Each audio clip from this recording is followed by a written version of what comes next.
Bom, pessoal, voltando, então, como eu falei para vocês nos blocos anteriores, eu falei um pouco dos biomas, né, que são os ecossistemas terrestres aí referentes tanto aos ecossistemas presentes ao redor do mundo. Falei também dos ecossistemas específicos do Brasil. E agora eu vou falar um pouquinho sobre os ecossistemas aquáticos, né? Então, nos ecossistemas aquáticos, a gente tem uma classificação básica dos organismos, né? Então, eles podem ser classificados em 3 categorias, tá?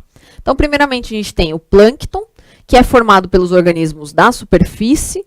Eles estão sendo sempre ali arrastados por correntes, ventos ou ondas, né?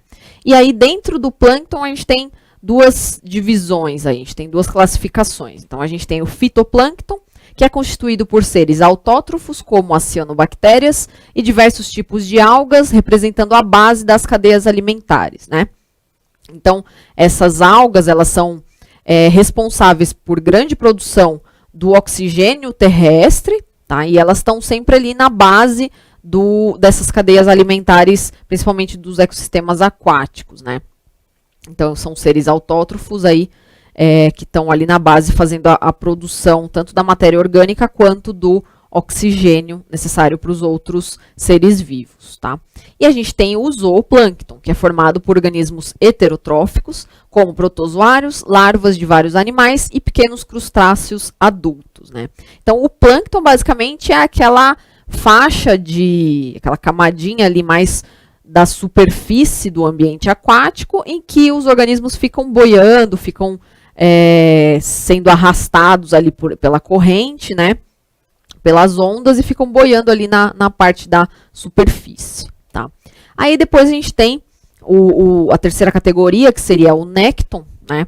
Então, o nécton contém os animais nadadores que se deslocam ativamente pela água, como golfinhos, peixes, tartarugas e baleias. Então, o nécton, ele consegue se deslocar tanto mais para a superfície quanto para uma região um pouco mais funda, né? Então, o nécton basicamente é composto de animais que ficam se movimentando o tempo inteiro. Eles não ficam parados em nenhum extrato ali desse ecossistema aquático, né? E por último, a gente tem os bentos, né? Que compreende basicamente os habitantes do fundo das águas, tá? Então, aqueles habitantes mais sésseis, né? Que ficam mais paradinhos ali no fundo desse ambiente aquático. Alguns são fixos, como, por exemplo, as esponjas, corais, anêmonas e certas algas, né? Então, eles ficam fixos ali no lugar, não se movimentam. E outros acabam vivendo em buracos na areia, como alguns moluscos. Eles conseguem se movimentar, mas eles acabam optando por ficar no buraquinho ali, vivendo protegido, né? E aí a gente tem ainda também os que caminham sobre o fundo, como, por exemplo, as lagostas, estrelas do mar e polvos, tá? Então, esse tipo de seres vivos, eles não são que nem o caso do nécton, que ficam nadando, né? Ficam se movimentando ao longo desse ecossistema aquático, tá? Eles ficam no fundo, também eles se movimentam, mas se movimentam basicamente caminhando sobre o fundo, tá? Então, todos esses seres que compõem a população ali, as espécies que ficam no fundo, seja de maneira fixa ou também se movimentando, mas bem rente ao fundo ali, é chamado de bentos, tá? E aí agora, então, entrando na segunda parte da aula, falando um pouquinho sobre poluição, né, sobre a ação antrópica, sobre os ecossistemas, sobre toda essa ecologia, todo o meio ambiente, né? Então, falando um pouquinho sobre essa ação antrópica, a gente tem, então, que a queima de carvão e de derivados de petróleo em indústrias e usinas termoelétricas acaba gerando óxidos de enxofre e de nitrogênio, que se combinam com a água na atmosfera, formando os ácidos nítrico e sulfúrico, que se precipitam com as chuvas, tá? Então, eu vou falar de diferentes tipos de poluição, tá? Primeiramente, poluição atmosférica, depois eu falo um pouco sobre poluição dos solos, poluição das águas. Então, vocês vão ver que tem uma grande gama de tipos de poluição que o ser humano é capaz de fazer, né? E acaba causando no meio ambiente, tá? Então, o primeiro de todos eles que eu vou falar é esse que eu já mencionei um pouco, que é a chuva ácida, tá? Então, no caso, a chuva ácida é basicamente uma mistura, né, das chuvas naturais, mesmo que acontecem com base no ciclo da água, e os poluentes produzidos pelas indústrias, né, e usinas termoelétricas que acabam soltando aí esses poluentes compostos por nitrogênio e enxofre, e aí esses poluentes se misturam com a água da chuva, né, e acabam caindo em forma de chuva ácida. Essa chuva ácida provoca problemas pulmonares, destruição de folhas de vegetação e danos materiais. Então, corrói, né, corrói estátuas, corrói diferentes materiais por conta dessa composição ácida mesmo, né, desse ácido nítrico e sulfúrico. Aí a gente tem também um outro tipo de poluição atmosférica, que são os clorofluorcarbonos, né, CFCs, tá, que são basicamente os propelentes de aerosóis, tá, e também estão presentes em refrigeradores e condicionadores de ar e na produção do isopor, né. O que fazem esses clorofluorcarbonos, né? Eles acabam atacando a camada de ozônio, tá? Então, a camada de ozônio presente ali na atmosfera, circundando a atmosfera, é reduzida por conta da ação dessas substâncias, dos CFCs, tá? Esses CFCs são fracionados na estratosfera, liberando átomos de cloro, que acabam se combinando com o ozônio, né, que é o O3, provocando a sua destruição e formação de oxigênio. Então, essa camada de ozônio, que teoricamente protege, né,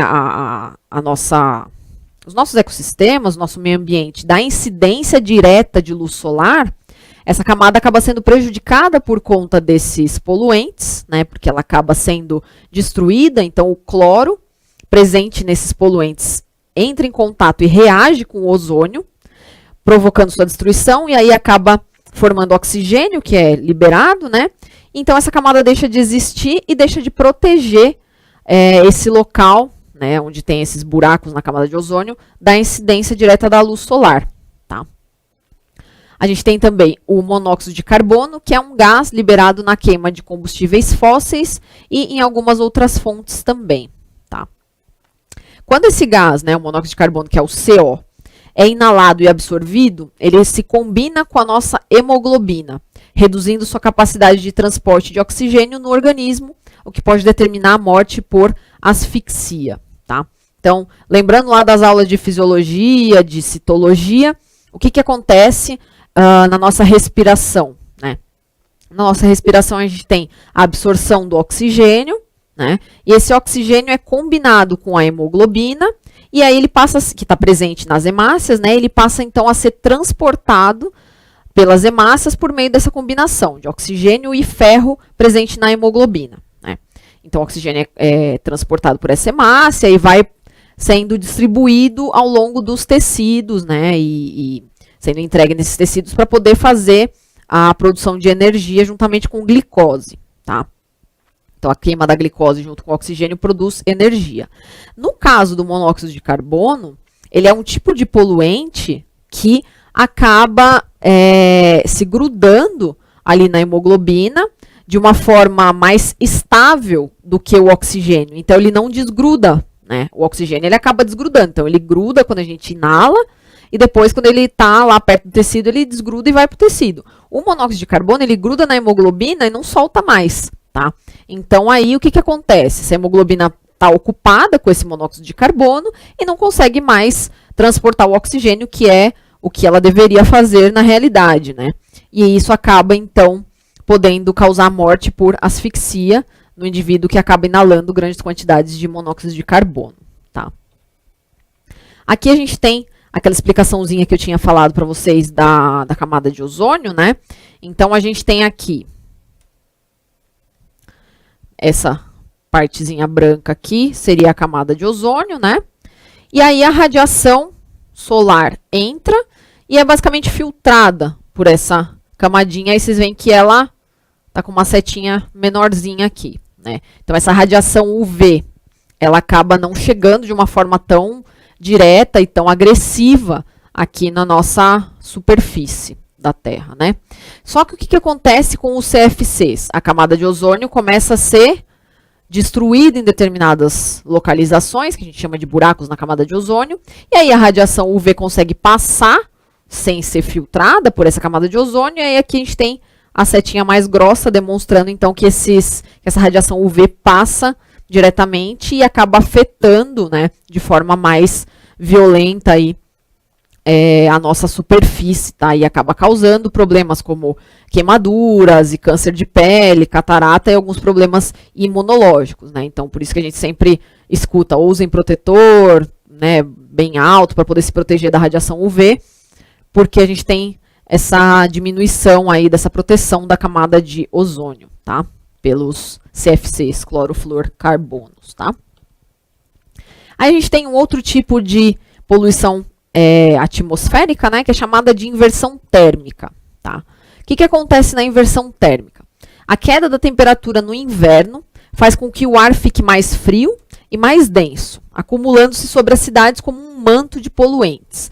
Quando o ar é mais quente, ele acaba tendo a tendência a se dissipar, né? Lembrando lá das aulas de física, o ar quente ele se dissipa, ele vai para fora e sai e leva os poluentes junto com ele. No caso da inversão térmica, quando a gente está no inverno, o ar fica frio. E esse ar frio é bem denso, ele não se movimenta, ele não se dissipa, tá? E aí os poluentes que estão naquele ar acabam ficando ali sobre aquela região, né? Como se fosse realmente um manto de poluentes naquela região. A entrada da luz solar é dificultada por conta desses poluentes, dessa camada de poluentes, né? Retardando o aquecimento do solo e, consequentemente, do ar. Então, ele acaba ficando preso ali, não aquece, porque o sol não consegue entrar, e fica preso ali, aquele ar frio e cheio de poluentes, né? Diminuindo, então, a movimentação ascendente do ar, a camada de poluentes permanece mais tempo sobre as cidades, tá? Então, aqui a gente tem, né, nas condições normais, aqui na letrinha a gente tem os poluentes sendo produzidos, né? E aí aqui, o ar mais rente, aqui a nossa camada mais próxima aqui, ele é quente, né? Quando isso acontece, esse ar quente, ele tem tendência de circular, então ele troca de lugar com o ar frio e vai e se dissipa, mandando embora esses poluentes, tá? Já no caso da inversão térmica, né, no inverno, a gente tem, então, esse ar frio prendendo aqui esses poluentes, né? Então, o ar frio está aqui, a gente tem uma camada de ar quente que fica como se fosse um sanduíche de ar frio, quente e frio, tá? Então, aqui mais próximo, peraí, deixa eu apagar que está ficando muito zona.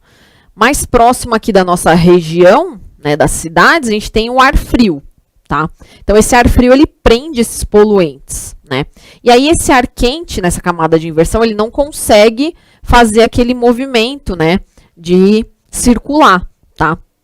Então, aí, no caso, esses poluentes, eles ficam presos aqui e ficam mais próximos da cidade, causando problemas respiratórios, né, e todos os problemas decorrentes da poluição que a gente já conhece bem, tá? Então, a inversão térmica é basicamente isso, essa inversão da temperatura, então, essa temperatura mais fria acaba segurando os poluentes perto da cidade por mais tempo, tá?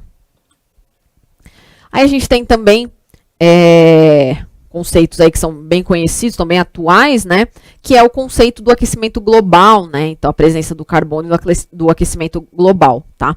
Então, a interferência humana no ciclo do carbono, que daqui a pouco eu falo um pouquinho mais detalhado sobre esse ciclo, tem promovido o aumento da concentração do CO2, né, do dióxido de carbono, na atmosfera pelo consumo exagerado de combustíveis fósseis e pela remoção da cobertura vegetal. Então, o que vai acontecer aqui, né? Nessa figurinha tem bem esse esquema do ciclo do carbono que eu tinha falado. Então, o ciclo do carbono qual é? Basicamente, os seres vivos acabam expelindo gás carbônico, né, na respiração, então eles inalam oxigênio e exalam o gás carbônico, tá? E esse gás carbônico vai para a atmosfera, né? Ele é também absorvido pelas plantas e algas. E aí, com base nessa absorção, as plantas e algas fazem a fotossíntese e produzem oxigênio, e aí fica esse ciclo sendo sempre aí de produção de oxigênio, consumo de oxigênio pelos animais heterótrofos e pelas plantas também, e produção de gás carbônico e consumo de gás carbônico pelas plantas e pelas algas, né? Então, fica sempre esse ciclo. E parte desse gás carbônico vai para a atmosfera, tá? Então, esse é o ciclo normal do carbono, né? Do gás carbônico, no caso. E a gente tem também o ciclo do carbono presente na matéria orgânica, né? Então, a matéria orgânica é produzida pelos seres autótrofos, como plantas e algas. Essa matéria orgânica é consumida pelos seres heterótrofos e acaba depois sendo decomposta, né? Então, também fica esse ciclo do carbono na matéria orgânica, tá? Então, a gente tem o ciclo do carbono presente tanto na matéria orgânica, na biomassa, quanto também do carbono atmosférico presente no CO2, né? Do carbono em forma gasosa, tá? Só que aí o que acontece no caso do aquecimento global, né? A gente tem uma produção exacerbada do dióxido de carbono, do CO2. E esse dióxido de carbono, ele vai acabar se acumulando na atmosfera, tá? E isso causa grandes problemas. Por quê?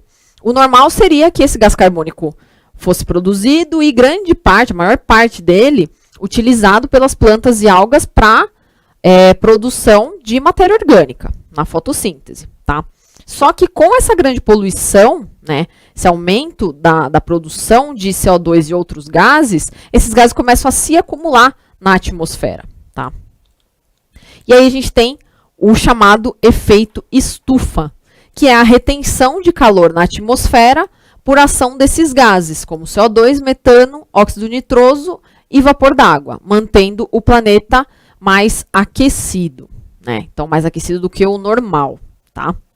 Eu vou tomar uma aguinha e daqui a pouco eu volto para complementar essa ideia.